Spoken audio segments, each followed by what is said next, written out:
Bom dia aos nossos ouvintes. Que Jesus abençoe a nossa manhã de estudos. Vamos estudar a Revista Espírita, dando continuidade a esses estudos que já iniciamos há tempos atrás. O capítulo do Evangelho é o capítulo 5, Bem-aventurados aflitos. A verdadeira desgraça. Todos falam de desgraça. Todos, é o item 24.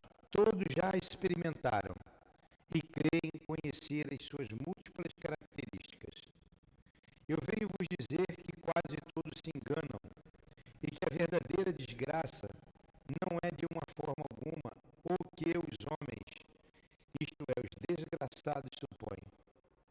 Eles veem na miséria, no fogão sem lume, no credor que ameaça, no berço vazio, sem o anjo que nele sorria, nas lágrimas do féretro, que se acompanha de cabeça descoberta e o coração despedaçado, na angústia da traição, no desnudamento do orgulho, que queria se vestir de púrpura e que com dificuldade esconde sua nudez sob os farrapos da vaidade. Tudo isso e muitas outras coisas ainda chama-se desgraça na linguagem humana. Sim, é a desgraça para aqueles que não veem nada além do presente. Mas a verdadeira desgraça está nas consequências de um fato, mais do que no próprio fato. Dizei-me se um acontecimento feliz para o momento, mas que tem consequências funestas, não é em realidade mais infeliz do que aquele que inicialmente causa grande contrariedade e acaba por produzir o bem. Dizei-me se a tempestade que despedaça vossas árvores, mas que purifica o ar, dissipando os miasmas insalubres que poderiam causar a morte, não é antes uma felicidade do que uma desgraça. E aqui estamos, Jesus, reunidos em teu nome, em nome de Deus, invocando o nosso mestre Kardec para nos inspirar, nos instruir em torno dos artigos da Revista Espírita que ele criou para dissipar a nossa ignorância. Que ele nos ajude.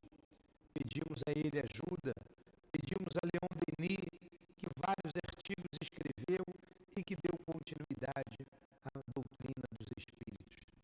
Em nome desses irmãos, do querido irmão altivo, diretor da nossa casa, da coluna de Espíritos que dirige o SEAP, a nossa casa de amor. Em nome do amor, em nome do nosso amor, do teu amor, Senhor, mas do amor de Deus acima de tudo, é que iniciamos os estudos desta manhã. Que assim seja.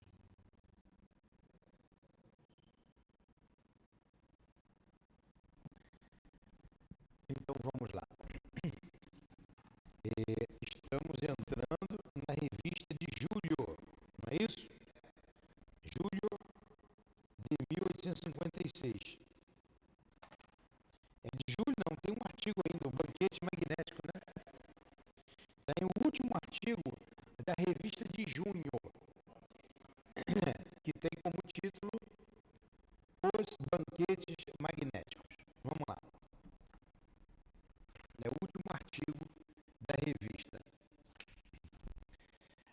A 26 de maio, aniversário natalício de Mesmer. Eu não sabia que Mesmer tinha nascido dia 26 de maio. Então, a 26 de maio, aniversário natalício de Mesmer. Quem foi Mesmer? Franz Anton Mesmer. O pai do magnetismo, quem trouxe o magnetismo, né, começou com ele na França, século XVIII, meados do século XVIII.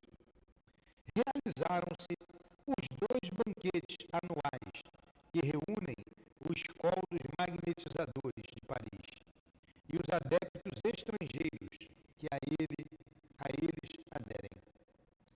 Sempre temos perguntado por que motivo esta solenidade comemorativa é celebrada dois banquetes rivais, onde cada grupo bebe a saúde do outro e onde, sem resultado, ergue-se um brinde à união. Naquele momento, tem-se a impressão de que estão prestes a se entenderem. Por que então uma cisão entre homens que se dedicam ao bem da humanidade e ao culto da verdade? A verdade não se lhes apresenta sob a mesma luz? Têm eles duas maneiras de entender o bem da humanidade? Estão divididos quanto aos princípios de sua ciência? Absolutamente. Têm as mesmas crenças e o mesmo mestre, Mesmer. Se esse mestre, cuja memória invocam, atende a seu apelo como o cremos, deve sofrer ao ver a desunião entre os discípulos. Felizmente, essa desunião não desencadeará guerras, como as que, em nome do Cristo, ensanguentaram o mundo para a eterna vergonha dos que se dizem cristãos. Entretanto, por mais inofensiva que seja, e embora se limite aos golpes de pena e ao fato de beber cada um para o seu lado, não é menos lamentável. Gostaríamos de ver os homens de bem unidos por o mesmo sentimento de confraternização. Com isso, a ciência magnética lucraria em progresso e em condição. Bom, o que eu estou entendendo até aqui é que todos são a favor de Mesmer, acreditam no magnetismo, e há uma divergência entre eles, entre dois grupos antagônicos. E depois eles ficam juntos, discutem ali, né, são oposicionistas, daqui a pouco vão caminhar juntos. Vamos ver aqui se ele vai dizer o porquê dessa divergência. Uma vez que os dois campos não estão divididos por divergências doutrinárias, em que se funda então o seu antagonismo?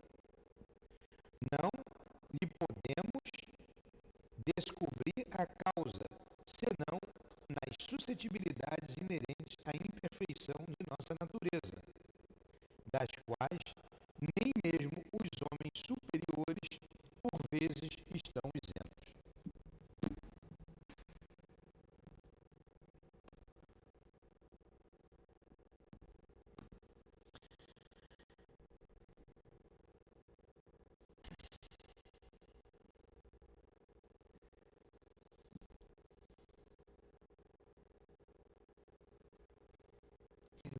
Me perdi aqui. Em todos os tempos, desculpem, tá? O gênio da discórdia agitou seu facho sobre a humanidade. Isto é, do ponto de vista espírita, os espíritos inferiores, invejosos da felicidade dos homens, encontram entre eles acesso muito fácil. Felizes aqueles que têm bastante força moral para repelir as suas sugestões. Deram-nos a honra de nos convidar para ambas as reuniões, como se realizaram simultaneamente, e porque não passamos ainda de um espírito muito materialmente encarnado, não possuindo o dom da ubiquidade, não nos foi possível satisfazer senão a um desses atenciosos convites. Fomos à reunião presidida pelo senhor Duplé.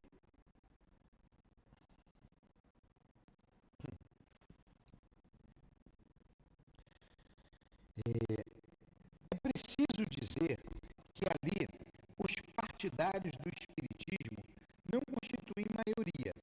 Contudo, verificamos prazerosamente que, salvo alguns parotes dados aos espíritos em copas ou coplas, né, espirituais, espirituosas, cantadas pelo Sr. Júlio Louvi, e naquelas não menos divertidas, cantadas pelo Sr. Fortier, que teve as honras de um bis. A doutrina espírita não sofreu de ninguém críticas inconvenientes, que são férteis a alguns adversários. A despeito da educação. Então vamos lá. A gente está aqui com duas coisas.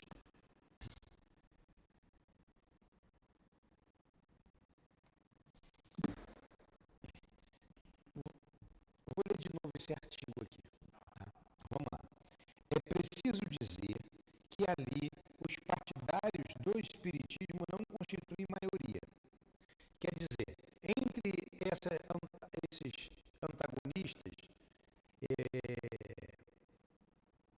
que são favoráveis ao magnetismo de Mesmer trouxe, a maioria não é espírita, tá? São coisas distintas. O magnetizador, o que é adepto do magnetismo e aquele que é adepto do espiritismo. São duas coisas diferentes. Um vai tratar do magnetismo, embora as coisas se confundam uma na outra. Né? Você não tem o espiritismo sem o magnetismo. Você precisa. E todo magnetizador, embora ele não acredita, você tem sempre ali um espírito que auxilia na cura dele. Então, os nossos passes na casa espírita estão usando o magnetismo, estão usando o fluido e os espíritos estão nos ajudando. A gente sabe que o magnetismo está no médium, mas ele é potencializado, qualificado, dirigido pelos espíritos.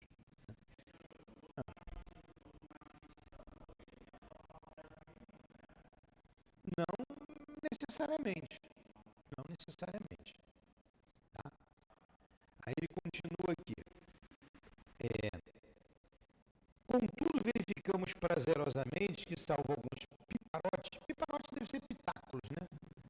Dados nos espíritos, em coplas espirituosas cantadas pelo senhor Júlio Louvi, e naquelas não menos divertidas cantadas pelo senhor Fortier, que teve as honras de um bis. A doutrina espírita não sofreu de ninguém críticas inconvenientes, em que são férteis alguns adversários e a despeito da educação de que eles se gabam. Então, nessa contenda lá entre os magnetizadores, bom dia, alguns poucos espíritos, alguns poucos espíritas, ele falou aqui, alguém falou do espiritismo, mas não teve nenhum problema, nenhuma contenda, ninguém foi contra, embora a gente saiba que tem, naquela época e hoje também tem muita gente contra a doutrina espírita. Longe disso, num discurso notável e justamente aplaudido do senhor Duplantis, proclamou alto e em bom som a respeito que devemos ter pelas crenças sinceras, mesmo quando não as compartilhamos.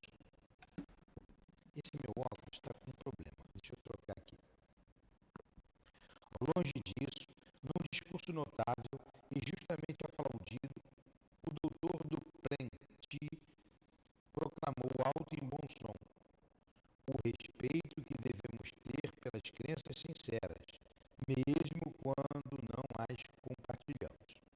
Sem se pronunciar pró ou contra o espiritismo, fez sabiamente saber que os fenômenos do magnetismo, revelando-nos um poder até então desconhecido, devem tornar-nos ainda mais circunspectos em relação aos que ainda se podem revelar, e que, pelo menos, seria imprudência negar os que não compreendemos ou não chegamos a constatar, principalmente quando se apoiam na autoridade de homens honrados, cujas luzes e cuja lealdade não poderiam ser postas em dúvida. São palavras sensatas que agradecemos ao senhor Duplantis. Elas contrastam singularmente com as de certos adeptos do magnetismo, que inconsideradamente atiram o ridículo sobre uma doutrina que confessam desconhecer, esquecido de que outrora também eles foram alvo dos sarcasmos, foram também enviados dos hospícios e atacados pelos sépticos, como inimigos do bom senso e da religião. Hoje que o magnetismo se reabilitou pela força das circunstâncias, que dele não sem sustos confessar nos magnetizadores é pouco digno e pouco caritativo. Usarem dessas represárias contra uma ciência irmã que só lhes pode dar um benéfico apoio. Nós não atacamos os homens, dizem eles. Apenas rimos daquilo que parece ridículo, enquanto esperamos que se nos faça luz. Em nossa opinião, a ciência magnética que professamos há 35 anos deveria ser inseparável da seriedade. Parece-nos que, neste mundo, nos falta pasto para sua verve satírica, não havendo necessidade de tomarem como alvo as coisas sérias. Esquecem-se de que foi usada contra eles a mesma linguagem que eles próprios acusavam os incrédulos por julgarem levianamente e diziam, como nós agora, por sua vez, a ciência. Rirá melhor quem rir por último. Aí tem aqui uma nota de Kardec, mais errado, que diz assim, uma falha tipográfica com relação ao nome. Então vamos lá. Eu sei que a senhora ficou difícil o entendimento para a senhora, e você que chegou depois também. O Kardec, o que é uma revista? Qualquer revista é cheia de artigos. Ele começa com um artigo sobre política, daqui a pouco entra um artigo sobre modas. Não é? Aí vai um artigo sobre religião, daqui a pouco entra um artigo sobre corte de cabelo na moda. Não é revista, são assuntos, né, ali colocados. Aqui, na revista espírita, o assunto sempre é pertinente à doutrina espírita. Mas são várias as opiniões, são vários os artigos. Ora é um assunto, ora outro, porém todos convergentes para as ideias espíritas. O que se tratou esse artigo aqui? Artigo que ele chamou O Banquete dos Magnéticos. Um grupo de magnetistas, de magnetizadores, né? Discípulos de Mesmer se reuniam. Só que eles tinham divergência. Ele não colocou aqui qual a divergência. Nós sabemos que o magnetismo ele mudou de nome para hipnotismo. No hipnotismo entra a sugestão, mas se trabalha o magnetismo. E o hipnotismo foi aceito pela ciência oficial, enquanto o magnetismo nunca foi aceito. Quando a doutrina começou, a dança das mesas, como foi conhecido, tinha o fator magnético para levantar e movimentar, e tinha o fator espiritual, dando as respostas e trabalhando os fluidos. Então, o que Kardec colocou aqui? Olha, que eles deviam, alguns não eram espíritas, na sua maioria, e outros eram. E ele falou que alguns desdenhavam, riam. Kardec vai e coloca, isso é uma ciência séria. Hoje vocês estão seguros do magnetismo, mas no início não foi assim. Foram perseguidos, foram tidos como loucos. Então, não critiquem aquilo que vocês não sabem, como aqui colocou o deboche com relação ao espiritismo.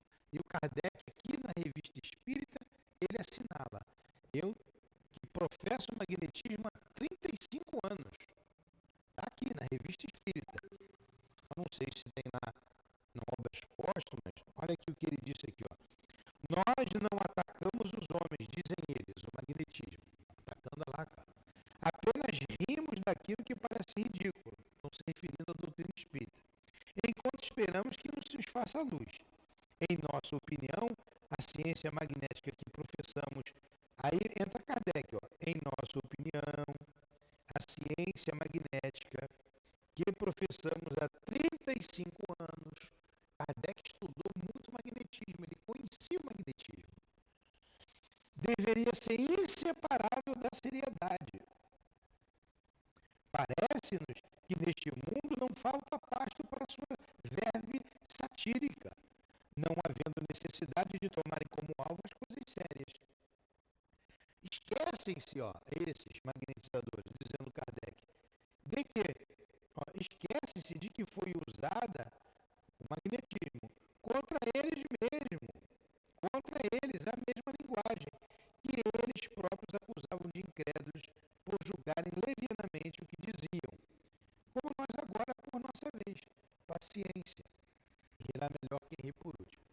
Esse foi o artigo aqui que nós lemos. Entendeu? A senhora entendeu? Está falando dos magnetizadores. Então, dona Berenice, o magnetismo, ó, que sai da mão do médico quando ele dá o passe é magnetismo. Isso é magnetismo, a gente vai dar o passe. Então, quem estudou isso? Quem trouxe isso à baila? Foi um médico chamado Mesmer. Ele não era alemão, eu não sei se ele era polonês. Deixa eu ver aqui. Que eu confundo ali. Ó, vamos botar aqui. Onde e quando nasceu Mesmer?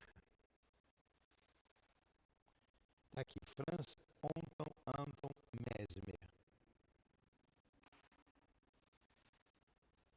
23 de maio de 1734. Foi quando ele nasceu. 23 de maio, aí ele botou aqui o dia do aniversário dele aqui, né? Logo no início. 23 de maio de 1773. E quando que surgiu? Ó, ele trabalhou o magnetismo entre 1734, quer dizer, século XVIII, e 1815, século XIX. Um bom período. Um bom período. Aí, 70 anos quase de trabalho. Né? No final do século XVIII, o conceito de magnetismo animal, ou também chamado de mesmerismo, que se trata da utilização de hipnose para o tratamento e cura de doenças em seres humanos. Hoje se utiliza a hipnose para vários tratamentos, até para cirurgias. Até para cirurgias. Quer dizer, ele nasceu em 1764 e morreu em 1815. Depois eu vou ouvir esse artigo aqui. Não botou aqui. Austríaco, ele é austríaco. Não vinha nome Áustria na minha cabeça. Na Áustria. Porque pelo nome a gente pensa que ele é alemão. Foi na Áustria, ele é austríaco. A Áustria produziu várias cabeças pensantes. O fluido animal.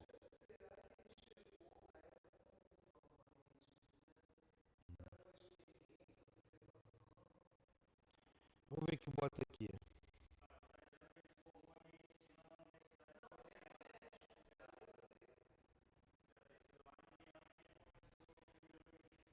Ó, tá aqui, vou pegar a biografia dele, ó. Biografia de Mesmer. Tá aqui, ó. Franz Anton Mesmer foi um médico austríaco, criador da teoria do magnetismo animal, conhecido pelo nome de mesmerismo. Nasceu a 23 de maio de 1734, em Isang, uma pequena vila perto do Lago Constance. Estudou teologia em Ingles e formou-se em medicina na Universidade de Viena. Provido de recursos, dedicou-se a longos estudos científicos, chegando a dominar os conhecimentos de seu tempo, época de acentuado orgulho intelectual e ceticismo, quer dizer, descrença. Era um trabalhador incansável, calmo, paciente e ainda um exímio músico. Em 1775, após muitas experiências, Mesmer reconhece que pode curar mediante a aplicação de suas mãos. Acredita que dela desprende um fluido que alcança o doente. Declara: de todos os corpos da natureza, é o próprio homem que, com maior eficácia, atua sobre o homem. Mas não era isso que Jesus fazia?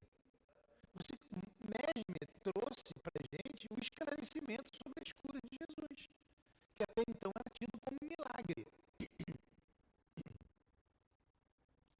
A doença seria apenas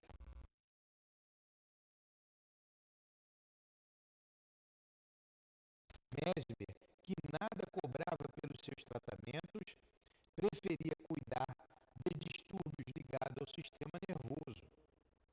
Além da imposição das mãos sobre os doentes, para estender o benefício a maior número de pessoas, magnetizava água, pratos, cama e etc., cujo contato submetia os enfermos. Mesmer praticou durante anos o seu método de tratamento em Viena e em Paris, com evidente êxito, mas acabou expulso de ambas as cidades pela inveja e incompreensão de muitos. Depois de 5 tentativas para conseguir exame judicioso do seu método de curar pelas academias, é que publica em 1779, já está no último quartel, como falam, né, do século XVIII, a dissertação sobre a descoberta do magnetismo animal, no qual afirma que este é uma ciência com princípios e regras, embora ainda pouco conhecida. A gente quase não ouve falar em Mesmer dentro da casa espírita. Agora, lá no Leon Denis, o Altivo estava dando um passe lá, o doutor Herman dando um passe, teve lá, isso aí o Altivo contando pra gente lá, né? Que o doutor Herman teve dúvida, uma coisa dessa assim lá no tratamento, aí chamou o Mesmer, aí o Mesmer veio. Aí o Mesmer foi, deu o passe na pessoa, e ainda falou pro doutor Herman, você já esqueceu? Poxa, isso é assim. O Altivo de fora viu tudo. Então, é amigo do doutor Herman. Se é amigo do doutor Herman, é amigo do Altivo. Se o Altivo também está aqui, e que ele continue conosco, que ele nos instrua. E nós precisamos fazer um estudo aqui sobre magnetismo. Nós começamos, interrompemos, mas vamos deixar as coisas se assentarem e vamos recomeçar esse estudo. Sua popularidade prosseguiu por muitos anos, mas outros médicos, então ele foi enxovalhado, ele foi criticado, ele foi ridicularizado. Tinha umas charges nos jornais da França mostrando ele com uma varinha de condão, uma capa preta, como se ele fosse um mágico. Enfim, isso aí é um pouco.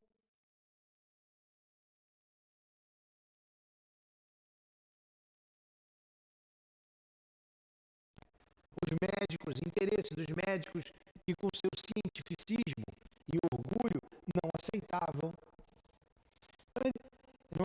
suas teses. Então sua popularidade prosseguiu por muitos anos, que me perdoe Kardec aqui, eu li um pouquinho sobre o Mesmer, porque a gente está no artigo dele, e a gente se informar um pouquinho, acho que vale a pena, né? Sua popularidade prosseguiu por muitos anos, mas outros médicos o taxavam de impostor e charlatão. Em 1784, o governo francês nomeou uma comissão de médicos e cientistas para investigar suas atividades. Benjamin Franklin foi um dos membros dessa comissão. Benjamin Franklin foi que desenvolveu ali a luz. Benjamin Franklin, acho que foi um dos cabeças da Revolução Americana, não foi? Também? Não? Vamos lá. O governo francês nomeou uma comissão de médicos e cientistas para investigar suas atividades. Benjamin Franklin foi um dos membros dessa comissão, que acabou por constatar a veracidade das curas. Porém, as atribuíram não ao magnetismo animal, mas a outras causas fisiológicas desconhecidas. Quer dizer, não concluíram nada. Concluiu, a cura existe, é igual Jesus. Jesus curou. Como que ele curou? Sessão mesmérica ao redor do baquê. Eu acho que é essa daqui, os banquetes magnéticos. Agora a gente vai entender o artigo. É o artigo que Kardec trouxe. Sessão mesmérica ao redor do baquê. O que é o baquê? Banquete, deve ser. Mesmer atende uma paciente que desmaia. Não é banquete não. Não sei o que é baquê. Mesmer atende uma paciente que desmaia. O salão era forrado de espelhos para intensificar o magnetismo. Concentrado no alívio à dor, Mesmer não chegou a perceber a existência do sonambulismo artificial, que seu ilustre e generoso discípulo, o conde Maxime Poussegui, esse é o seu nome que o Altivo falava sempre, o barão de Poussegui, descobre, inclusive, a clarividência a ele associada, o qual se desenvolve durante o transe magnético em certas pessoas. Olha só o que o magnetismo foi produzido. O Mesmer não sabia, como ele colocou aqui, não chegou a perceber que a pessoa entrava em transe e em estado sonambúlico. Porque o sonambulismo pode ser artificial, através do magnetismo, ou natural. Então você com a mão, o que é o sonambulismo? O que fala dormindo, o que anda dormindo, sonambulare. Ele dorme, o espírito sai do corpo, ele se afasta. Esse afastamento do espírito do corpo é que se chama transe, e de fora ele conduz o corpo dormindo. E o barão de Poussegui, discípulo de Mesmer, descobriu isso. Que quando você vai dando um passe e a pessoa dorme, ela entra no estado sonambúlico artificial. Ó, estamos aprendendo coisa dessa hoje aqui. E mais, vamos ver aqui. Inclusive a clarividência. O que é a clarividência? É a visão da alma. É anímico, é a alma que vê. Diferente da vidência. A vidência, o espírito aciona o médium para ele ver. A clarividência é o próprio médium que vê. Então tem uma diferença de clarividência e de vidência. Eu estou vendo o espírito do Mesmer aqui à minha frente. Ó, presta atenção. Estou vendo o espírito da Lourdinha também do lado dele, do altivo. Estou vendo os três sentados aqui, prestando atenção, para ver se eu não falo bobagem, né? Estão ali me olhando, eu estou olhando para eles. É vidência ou é clarividência? Eu não sei. Pode ser clarividência, eu estou vendo com a minha alma. Não tem espírito nenhum acionando aqui. Mas pode ser que um espírito acione e eu veja, aí é evidência. Quem diferencia isso é Leon Denis. No fundo, eu vou ver os três sentados ali com a vidência ou com a clarividência. Vou ver, do mesmo modo. O mecanismo é que é diferente. Se o espírito acionar para eu ver, é evidência. Se eu ver com a minha alma, é clarividência. Então, didaticamente, tem uma diferença. Tá? Vamos continuar aqui que o artigo está bom sobre Mesmer.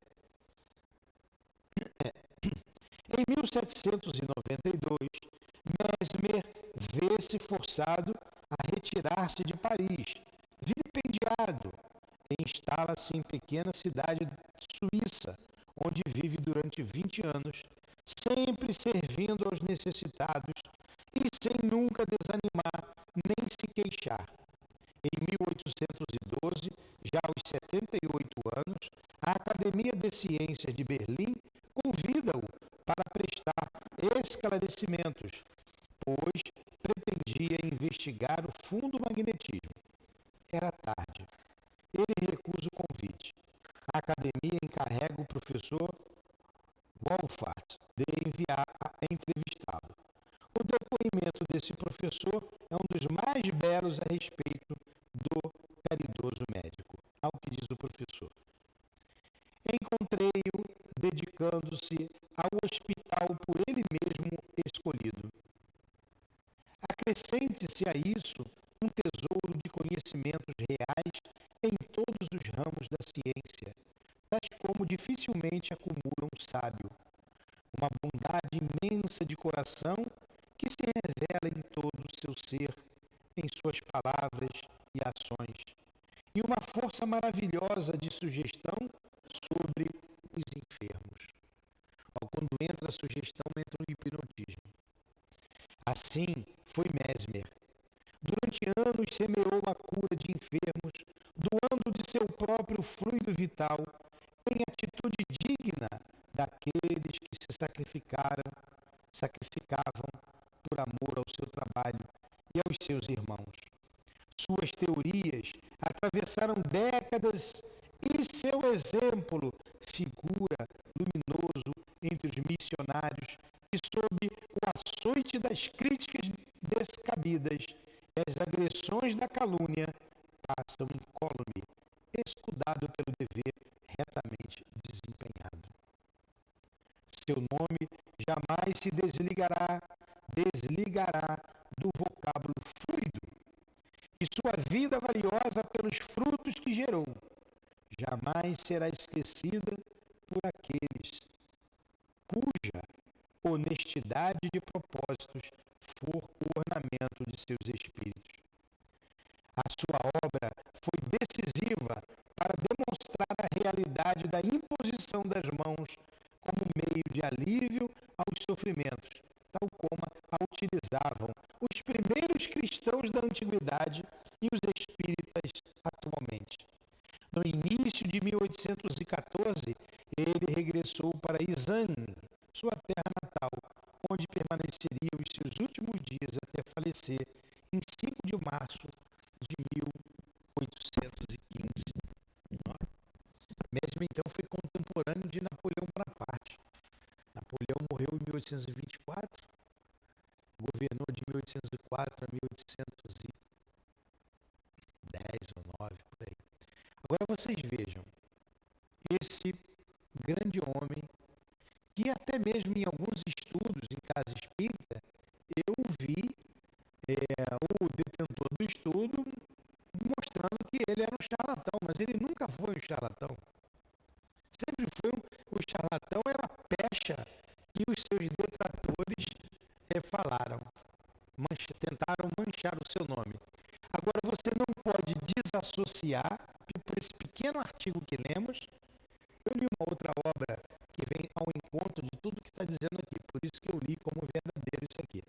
Você não pode desassociar o nome de Mesmer do espiritismo, do espiritismo, a gente não pode desassociar o nome do Mesmer do espiritismo e, já ligo para o senhor, professor, eu não posso deixar de atender o professor, do espiritismo e do cristianismo, porque ele foi um exemplo de um cristão, um homem caridoso, um homem bondoso, um homem que se preocupava com a saúde alheia, deu todo o seu tempo a pesquisas. Então, graças a Mesmer, nós estamos aqui. E o Kardec, a única coisa que eu fico com pena, isso é um achismo meu, tá? É achismo. Eu não estou dizendo que seja doutrinário, é achismo meu. Eu fico com muita pena por Kardec não ter, mas ele foi enxuto também, não tinha mais tempo, também reconheço isso, de falar um pouco sobre o magnetismo no Livro dos Espíritos. A gente não tem quase nada sobre magnetismo no Livro dos Espíritos. Por um princípio, porque eu ouvi essas palavras agora do próprio Altivo, quando nos ensinava lá a doutrina espírita, lá o Livro dos Espíritos. O Kardec, ele deu a questão magnética como matéria dada. Porque, como nós acabamos de ler aqui na Revista Espírita, ele estudou por 35 anos o magnetismo. Tanto que, com a dança das mesas, o que foi que ele disse lá para o seu amigo? Poxa, eu não vou perder meu tempo, eu já estou cansado de saber. O magnetismo explica tudo isso. O magnetismo explica. Aí insistiram, mas a mesa está dando a resposta. Ele, opa, como é que a mesa vai dar a resposta? Aí já o magnetismo não pergunta. Vem cá, ô mesa, o que você está falando aí? Como é que você não tem cérebro? Aí a mesa vai dizer, eu não sou a mesa, eu sou o espírito, eu sou a alma dos homens que já morreram. Eu estou utilizando a mesa, ou a cadeira, ou o lápis, como um instrumento. Estou botando aqui nas minhas palavras. Aí o Kardec, tá. Aí você não pode, então, desassociar o magnetismo de Mesmer com a doutrina espírita. O magnetismo de Mesmer que lançou luzes sobre as curas feitas por Jesus. que lançou luzes sobre as curas feitas na casa espírita ou nas igrejas, em tudo quanto é lugar se faz cura, desde que tenha um coração bondoso, que tenha o fluido curador, que queira curar, mesmo que seja um fluido curador, com a fé dele, ele vai curar. Você entende por que o filho chora no colo de um, no colo do outro, no colo da mãezinha, a mãezinha vai lá na neném, bate ali nas costas dele, né, devagarzinho ali, e ele acalma, ele dorme. É o magnetismo da mãe. O amor da mãe, ela pega com amor. O Tiago, quando pega, ô criança, vê se dorme, vambora, dorme, aí a criança fica mais alterada. A mãe não, a mãe vai lá, né, tá um carinho, né. Então, desde que haja amor, você vai sempre utilizar o magnetismo em todas as situações. E o que fez a ciência? Ele até colocou ali, ele sugestionou, mudou o nome de magnetismo para hipnotismo e se faz vários tratamentos, várias cirurgias. Outro dia eu coloquei aqui cirurgias, quer ver? Vou colocar aqui por curiosidade para a gente encerrar. Cirurgias feitas através do hipnotismo. Resultados. Deixa eu ver se aparece aí. Ah, não acho que vai aparecer, que vai demorar. Para.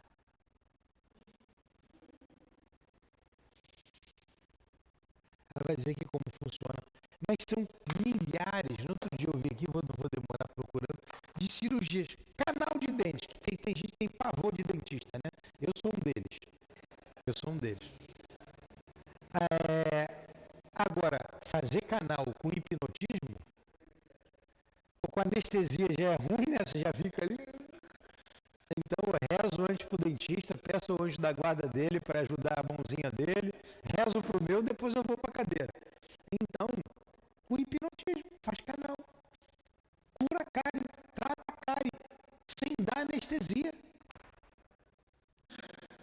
Então, é um estudo que ainda é pouco conhecido na humanidade.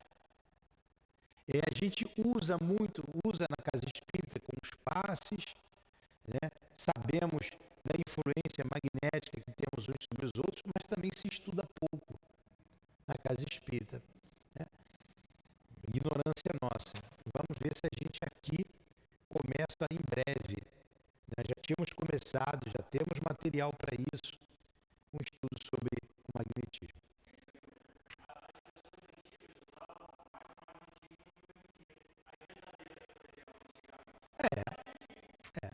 As rezadeiras, mas você vê lá naquelas obras, aquelas pinturas do Egito Antigo, sempre a imposição de mão, não tem aquela mãozinha assim?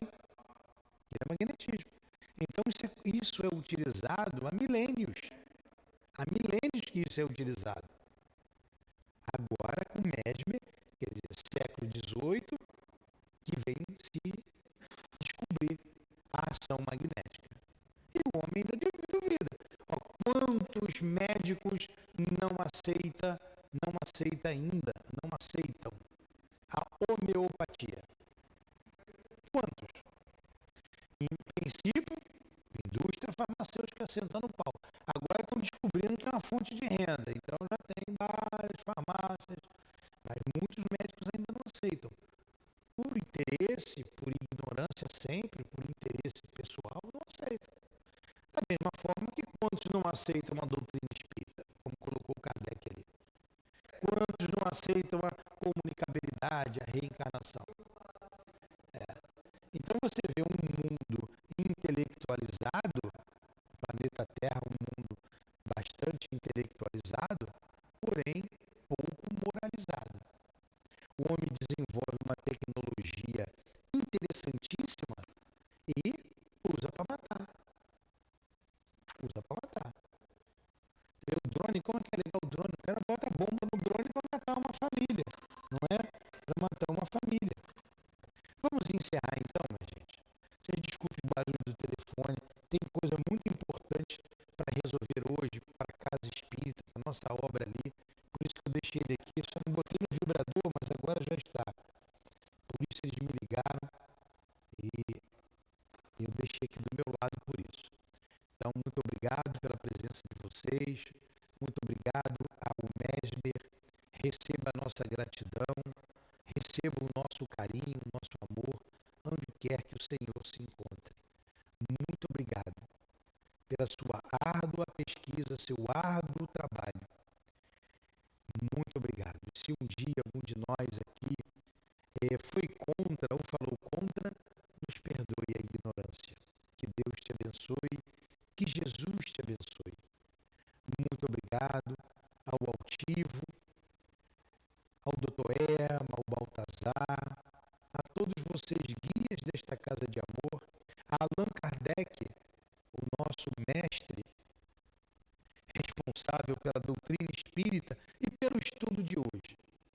Ficamos muito honrados com a presença de vocês, ou com o pensamento de vocês aqui presentes. Muito obrigado. Muito obrigado ao Altivo por trazer tantos amigos e que nós saibamos corresponder à presença desses ilustres espíritos, espíritos de escola, com o nosso trabalho, com a nossa dedicação, com o nosso estudo, caminhando e levando multidões, que este é o objetivo, para Deus. E seja então, em nome da direção espiritual da nossa casa de amor, o Altivo, com esses guias, em nome desses espíritos que aqui citamos, em nome de Leon Denis, de Allan Kardec, em nome do amor, do nosso amor, Lourdinha, a sua presença, a presença das irmãs queridas, que muito nos comove. Pedimos então a devida permissão a Jesus para encerrarmos os estudos da manhã.